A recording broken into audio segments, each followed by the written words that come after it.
আচ্ছা, এই জেনজি কারা বলুন তো? ফেসবুক ইনস্টাগ্রাম খুললেই এখন জেনজি জেনজি আর জেনজি। বাংলাদেশ এবং নেপালে এই জেনজিরাই তাদের দেশের সরকার ফেলে দিয়েছিল। আমাদের দেশের অনেক মানুষই এখন এই সিঁদুরে মেঘ দেখে ভয় পাচ্ছে।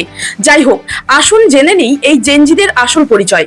জেন কথাটির পুরো অর্থ হলো জেনারেশন, আর এই জেনারেশন বলতে বোঝায় একটি নির্দিষ্ট সময়ে জন্ম নেওয়া মানুষের একটি দল, যাদের সমাজ, প্রযুক্তি এবং সংস্কৃতিগত অভিজ্ঞতা একই রকম।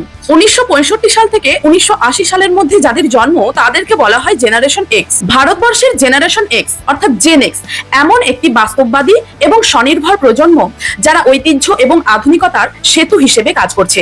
1981 সাল থেকে 1996 সালের মধ্যে যাদের জন্ম তাদেরকে বলা হয় জেনারেশন ওয়াই বা মিলেনিয়ালস, অর্থাৎ এদের বয়স 29 থেকে 45 বছরের মধ্যে। এরাই 90 দশকে তাদের শৈশব এবং কৈশোর কাটিয়েছে। এরাই সেই প্রজন্ম যারা সাদা কালো টিভি থেকে কালার টিভি এবং তারপর এলসিডি এলইডি দেখছে। এই প্রজন্মই প্রথম কিপ্যাড ফোনের ব্যবহার শিখেছে আর এখন স্মার্টফোন ব্যবহার করছে।